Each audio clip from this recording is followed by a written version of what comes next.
everybody, happy Wednesday. When it's Wednesday, that means that I'm on the website, KatiMorton.com. If you haven't popped on there to see what it's all about, you got to check that out.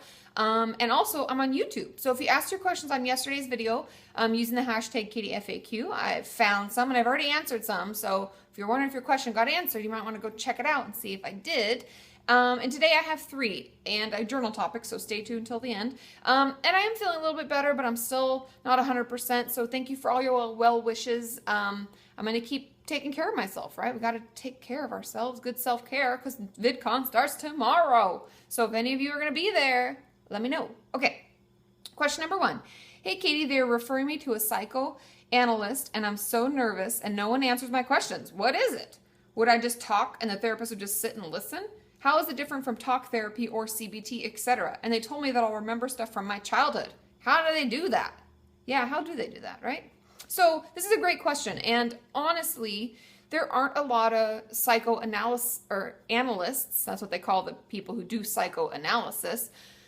There aren't a lot of people that do it anymore in a very pure form, if that makes sense. So how therapy started was, or psychology in general, everybody talks about Freud being the grandfather of it, and he did psychoanalysis. Now, the way the psychoanalysis works is traditionally, I would sit facing the wall, away from the therapist or psychiatrist or psychologist or whoever, and I wouldn't be looking at them at all. They'd be like behind me, and they would ask me questions. And if I tried to find out any information about them, they'd say things like, well, why is that important to you? And is that something that why would you like to know? Is that something that you've wanted to know about someone else? And they just try to keep everything off of them. They don't share anything about themselves. They oftentimes don't even, look at you face to face while you're doing therapy. Now, times have changed. Things have changed. And I'm sure that the person that you're going to see doesn't do it so traditionally. But the way that it works is they work on your past.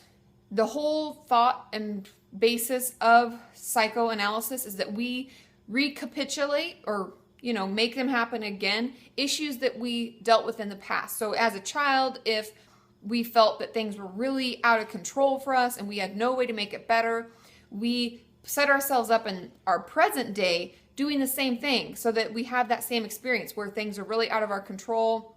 We feel like there's no way for us to gain that control. We'll be in relationships that may have been abusive because when we were little, our dad abused our mom. That's kind of the belief system behind it. And so by working through what they call projections, when I take a past experience or a thought about another person and project it onto my therapist, using that, they'll help work through those past issues. Now, I know it's always kind of psychobabbly, and you're like, Kati, what the heck does that mean? But really, it means that we're using your past issues, and we're bringing them into the current, and with your therapist, you'll work them out to have what they call a corrective emotional experience. So all of the things that you've really struggled with in your past and those situations you keep finding yourself in, they'll try to break that cycle and help you, have better relationships and better experiences. And if any of you want more information, I'm sure you can Google it. Just make sure it's a reputable source and it's not just like blogspot.com, But that's what it's basically based on. There's a lot of other things to it, but that's the bare bones of what it means and probably what it will look like when you go. It's a lot like talk therapy, except for the fact that the therapist usually remains pretty neutral and isn't as involved as they are in talk therapy. And it's very long term. CBT, it's different from CBT because CBT is very short term. So those are just some, easy differences between those things. And I hope that helps. If any of you have had experience with psychoanalysis, let us know what it was like, because I don't do it personally, so things may have changed and I may be out of date. I just know where it came from and kind of where it's moved a long time. So that would give us a little more info. Okay, question number 2. My psychiatrist says that I have major control issues. I call myself a control freak. As my anxiety level rises up when I'm not in charge of, or even when people who I work with or friends seem not to take their tasks seriously. So even when it doesn't apply to her, she gets very anxious. Since I was a child, I've always been a perfectionist, and when situations seem to get out of control, I get really upset at those people and tend to cut them out of my life. It's either black or white. But lately it's been worse, and my inner circle of friends tends to be even shorter. I'm afraid I'll end up alone. What can I do to ease my urges to control everything? Thank you so much for your hard work. This is something that I'm sure a lot of us struggle with, and I hear from many of you, like, how do I stop being so anxious about this? How do I stop controlling? How do I stop doing this pattern that I'm kind of stuck in? And when it comes to control, first of all, I have 2 great videos from the past, blast from the past, that I think you should watch. Number 1, black and white thinking. Check that out, search for it now, and then come back to it later. Okay, second one, perfectionist or perfectionism, I think it's called. Search for that. That's a great one too. So I'd watch both of those. Now, the things that I talk about in those videos are very similar to the advice I'm going to give here, being that we, first of all, being aware really helps, right? We feel our anxiety coming up. We notice which situations make us the most anxious. I want you to start rating them from 0 being like, I'm asleep, to 10 being like, I'm having a full-fledged panic attack or anxiety attack or whatever you feel like your maximum amount is.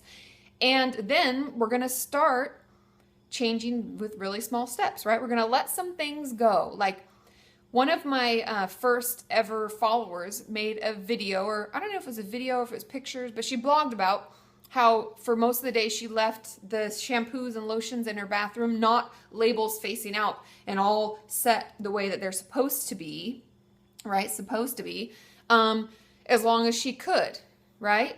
So that's something that might be a little smaller. Like, maybe we don't brush our hair the way that we always do. Or maybe we let somebody, fix our coffee for us, or we let one little thing go and we rate our anxiety. And I want you, before you try to let other things go or move on, I want you to be able to bring your anxiety back down to a good level. Let's say 0 to 3.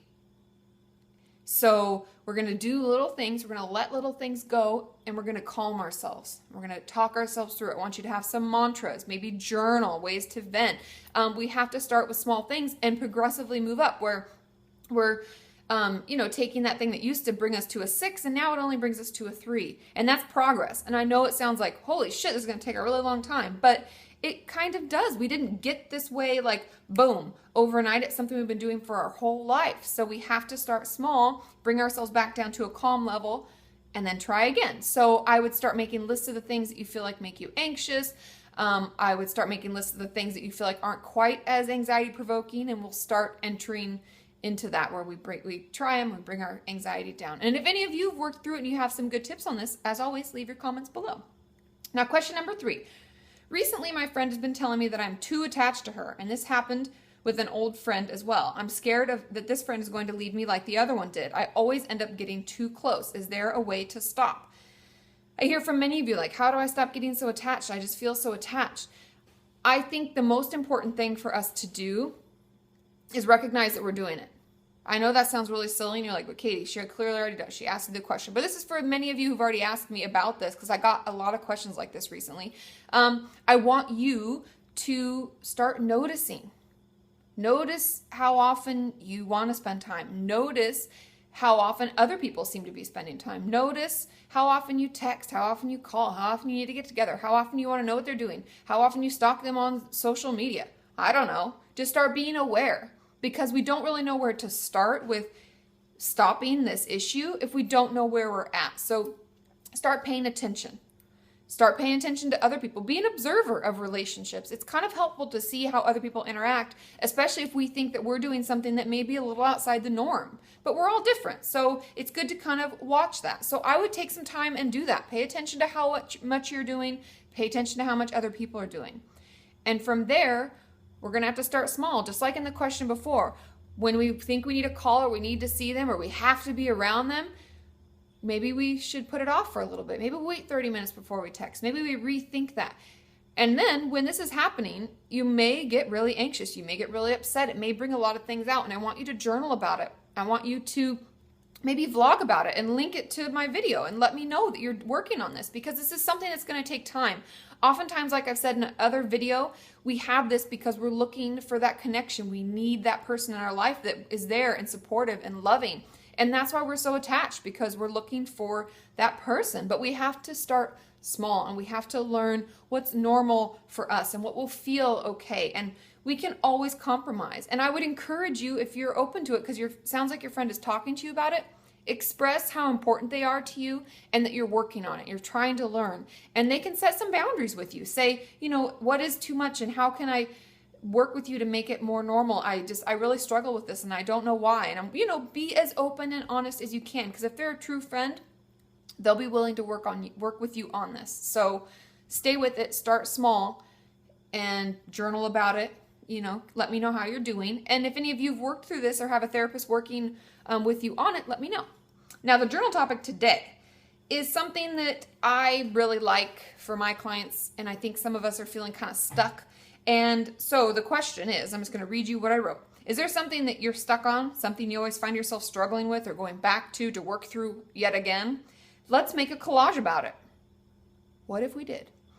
It can tell us a lot more about a situation than you think. Get out some old newspapers, magazines, stickers, markers, coloring crayons, whatever, and start collaging about it, because it's interesting when we journal, when we talk to people, we don't always see things clearly. And sometimes doing a collage instead of journaling can really help visualize the problem better, help us visualize that struggle, visualize why we're having such a hard time, and it can help us get unstuck. And then share those. Take your pictures and post them on Twitter or share them on Instagram, because I'd love to see them. Okay, I'll see you all tomorrow on Twitter, and I'll try to keep things going along. But like I said, VidCon is happening tomorrow, so I may just vlog from there. Who knows? Okay, I'll see you then. Bye.